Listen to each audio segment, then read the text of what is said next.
At Thanksgiving, my chair was set at the kids' table, next to a high chair. When I asked why, my mom said, "Because grown-ups contribute. You just exist." My sister snorted, "We should have uninvited you like last year." I didn't say a word, just slid a manila folder onto the main table. By dessert, my aunt was screaming, my mom was crying, and my grandma just whispered, "Please tell me this isn't true." I, 29M, walked into my parents' house on Thanksgiving morning carrying what I thought would be the last manila folder I'd ever need to bring to a family gathering. The dining room was already set up when I arrived. 23 place settings arranged perfectly around the extended table, with fine china that only came out twice a year. I scanned the arrangement, looking for my name card, and found it exactly where I expected it would be, squeezed between my 4-year-old nephew's booster seat and my baby niece's high chair at the card table shoved against the wall. Mom emerged from the kitchen wearing her favorite apron, the one that said, "World's Best Mom," in faded letters. She glanced at me, then at the kids' table, and her mouth curved into that familiar smile that never quite reached her eyes. I asked her why my seat was there, pointing to the folding chair wedged between two child seats. She wiped her hands on her apron and said grown-ups contribute to this family, while I just exist. Her voice carried that particular tone she'd perfected over the years, not quite cruel enough to call abusive, but sharp enough to draw blood. My sister appeared in the doorway, balancing a casserole dish and wearing the same satisfied smirk she'd worn since we were kids. She snorted and said they should have uninvited me like last year, when I'd apparently embarrassed everyone by showing up in jeans instead of dress clothes. I hadn't known there was a dress code. No one had told me. The familiar knot formed in my stomach, the same one that had been my constant companion at every family gathering for the past decade. But today felt different. Today I had the manila folder tucked under my arm, and today I finally had answers to questions that had been eating at me for months. I didn't argue, didn't defend myself, didn't point out that I'd driven 4 hours to be here, or that I'd brought the expensive wine they'd requested, or that I'd rearranged my work schedule to accommodate their dinner time. Instead, I simply walked to the main table and slid the manila folder onto the pristine white tablecloth, right between the turkey platter and my father's place setting. Dad looked up from his newspaper, his reading glasses perched on the end of his nose. He asked what that was, nodding toward the folder. I told him he could look at it whenever he wanted, but suggested he might want to wait until after we ate. The folder sat there throughout the entire meal preparation, like a ticking bomb disguised as paperwork. I took my assigned seat at the kids' table, helped my nephew cut his turkey, and wiped mashed potatoes off my niece's face. The adults chatted about their jobs, their vacation plans, their recent purchases, all the things that apparently qualified as contributions to the family. My aunt arrived fashionably late, as always, bringing her famous sweet potato casserole and a cloud of expensive perfume. She kissed everyone's cheeks and made a big show of admiring the table settings, carefully avoiding eye contact with me. She'd been doing that for months now, ever since I'd started asking questions about things that happened when I was younger. Uncle Tom came in behind her, carrying a bottle of wine and wearing his usual forced smile. He'd been avoiding me too, especially after I'd run into his old business partner at a coffee shop last month. That conversation had been very enlightening. As we sat down to eat, I watched my family perform their annual Thanksgiving ritual. The same jokes, the same stories, the same careful dance around topics that might cause discomfort. They talked about my sister's promotion, my cousin's new house, my brother-in-law's golf game. When the conversation turned to me, it was only to make jokes about my single status or my modest apartment. Grandma asked me how work was going, and I told her it was fine. She was the only one who seemed genuinely interested in my answer, but even she didn't press for details when I kept my response brief. She'd always been kind to me, but I learned not to expect her to stand up for me when the others started their subtle attacks. Halfway through dinner, Dad finally reached for the manila folder. His curiosity had apparently gotten the better of him. He opened it casually, probably expecting to find some work documents I'd forgotten to leave in my car. The change in his expression was immediate. The casual smile vanished, replaced by a look of confusion, then concern, then something approaching panic. He flipped through the pages slowly, his face growing paler with each document. Mom noticed his reaction first. She asked what was wrong, her voice taking on that sharp edge it always carried when she sensed a threat to her carefully constructed family image. Dad handed her the folder without a word. I watched as she read through the same documents that had taken me 3 months to compile. Private investigator reports, financial records, legal documents, medical records. All the pieces of a puzzle I'd been too young to understand when it was happening. The revelation hit the table like a shockwave. Mom's hands started shaking as she read, her perfect composure cracking for the first time in years. She looked up at me with an expression I'd never seen before. Not anger, not disappointment, but something closer to terror.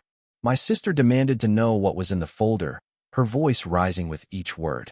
Dad told her to lower her voice, that the kids were present, but she was past caring about appearances.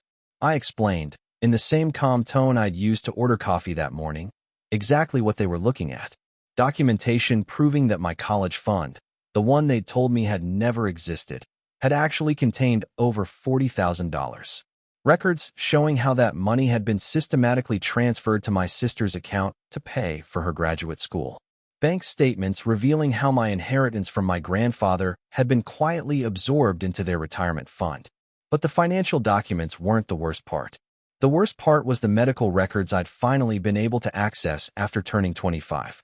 Records showing that I'd been prescribed medication for ADHD and anxiety throughout my childhood, medication that had been discontinued not because I'd improved, but because they'd decided I was being dramatic and seeking attention. The psychiatrist's notes were particularly illuminating. Multiple references to family dysfunction, recommendations for family therapy that had been ignored, and detailed accounts of sessions where I described feeling unwanted and excluded. Sessions where I'd apparently expressed confusion about why my siblings were treated so differently than I was. My aunt snatched the folder from Mom's trembling hands, scanning the documents with growing horror. She found the section about Uncle Tom's business partnership with Dad, the one that had supposedly failed when I was 16. The one that had actually been quite successful, generating enough profit to pay for my cousin's wedding, my sister's down payment on her house, and several family vacations that I'd been told we couldn't afford. The room erupted into chaos. My sister started screaming about how I was trying to destroy the family, how I was being vindictive and cruel. Uncle Tom accused me of hiring investigators to spy on them, as if wanting to understand my own family's finances was some sort of crime. But it was my aunt's reaction that surprised me most. She started crying, not angry tears, but the deep, wrenching sobs of someone confronting a truth they'd been hiding from themselves. She'd always known something was wrong, she said. She'd questioned the family's treatment of me for years, but had been told to mind her own business. The kids at my table sensed the tension and started getting restless. My nephew asked why everyone was yelling, and I told him sometimes grown-ups have disagreements, but everything would be okay. I helped him with his cranberry sauce and tried to shield him and his sister from the worst of the argument. Grandma hadn't said a word since the folder appeared. She sat at the head of the table, her arthritic hands clasped in her lap, listening to her family tear itself apart. When my sister accused me of lying, of fabricating documents, Grandma finally spoke. She asked me, in a voice barely above a whisper, if everything in that folder was true. I told her it was. Every bank statement, every medical record, every legal document was legitimate and verifiable.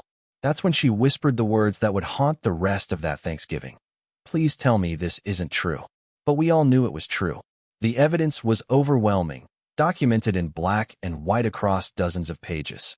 My family had systematically excluded me, stolen from me, and gaslight me for over a decade, all while maintaining the fiction that they were loving parents who treated all their children equally.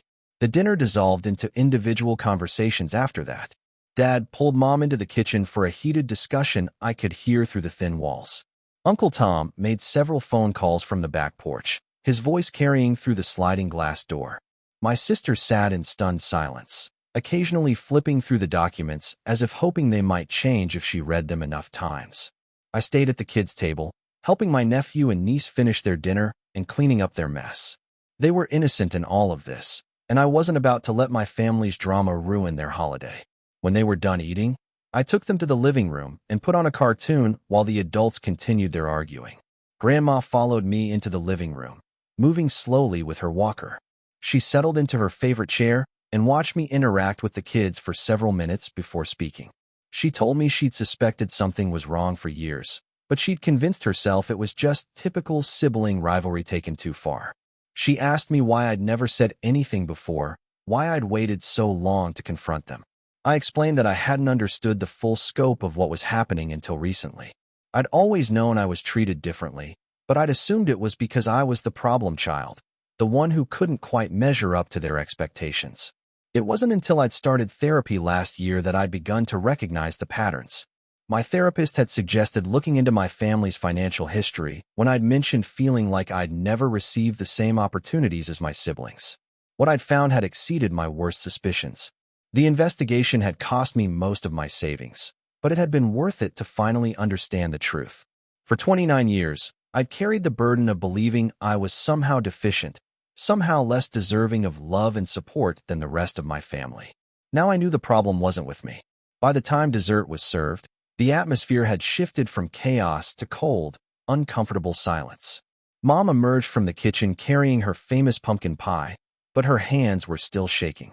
She set it on the table without her usual ceremony and took her seat without making eye contact with anyone. Dad attempted to salvage some normalcy by suggesting we go around the table and share what we were thankful for, but the tradition fell flat. My sister muttered something about being thankful for family who don't try to destroy each other. Uncle Tom said he was thankful for second chances, though he didn't elaborate on what he meant. When it was my turn, I looked around the table at these people I'd spent my entire life trying to please, trying to earn their acceptance. I told them I was thankful for finally understanding the truth about my place in this family, and for having the courage to stop pretending everything was fine.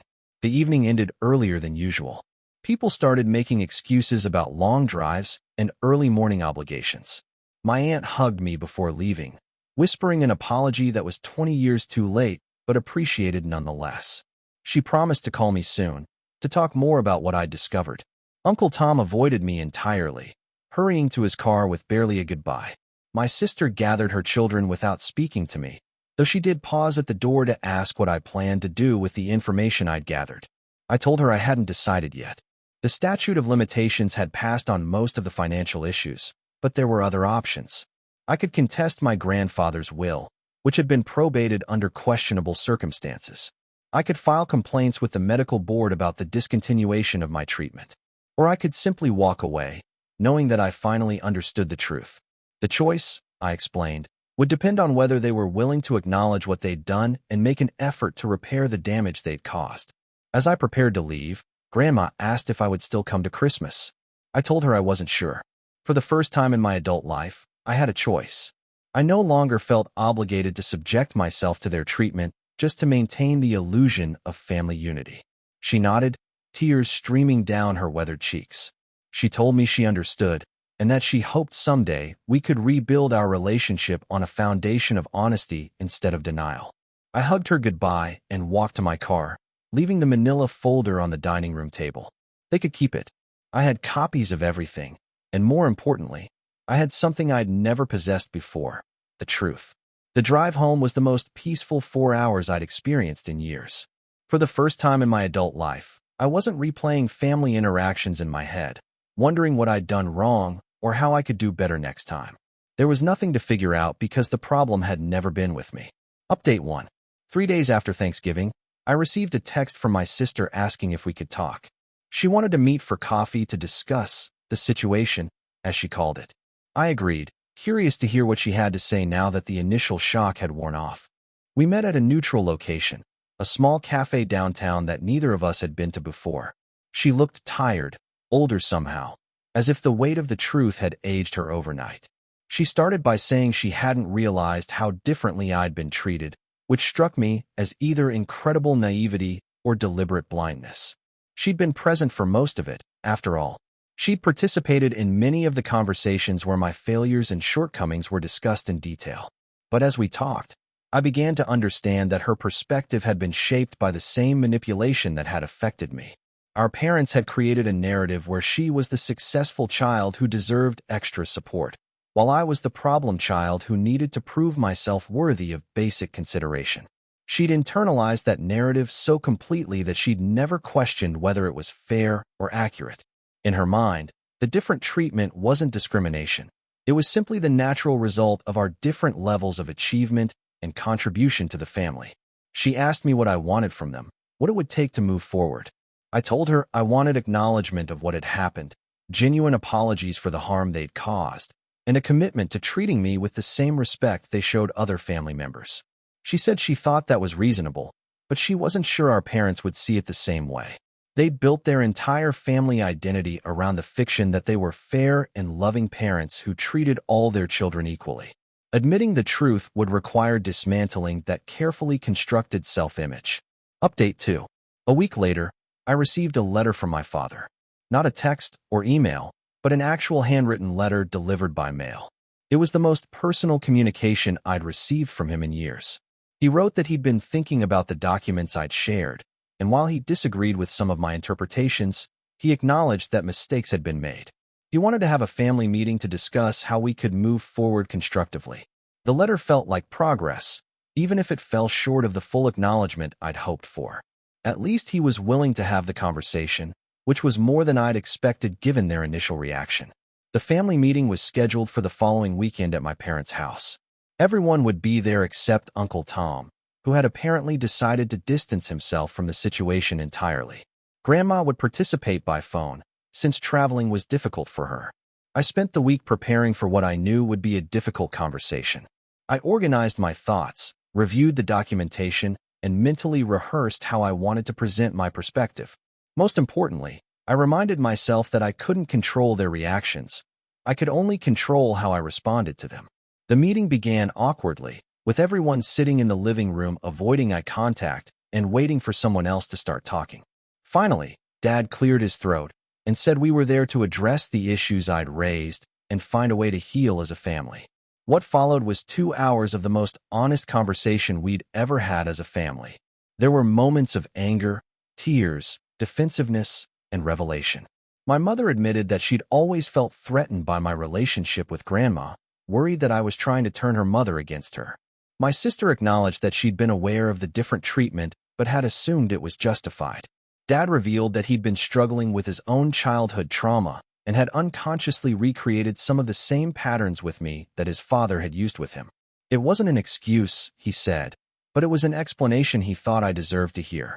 By the end of the meeting, we'd established some basic agreements. They would acknowledge the harm their treatment had caused, work with me to address some of the financial inequities, and commit to treating me with the same consideration they showed my siblings going forward.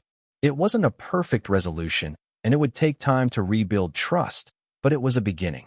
For the first time in my adult life, I felt like I was part of the family rather than just tolerated by it. The Manila folder had accomplished exactly what I'd hoped it would. It had forced a conversation that was decades overdue and created an opportunity for real change. Most importantly, it had given me back my voice and my dignity. As I drove home that evening, I realized that next Thanksgiving would be different. I might even get a seat at the grown-ups table.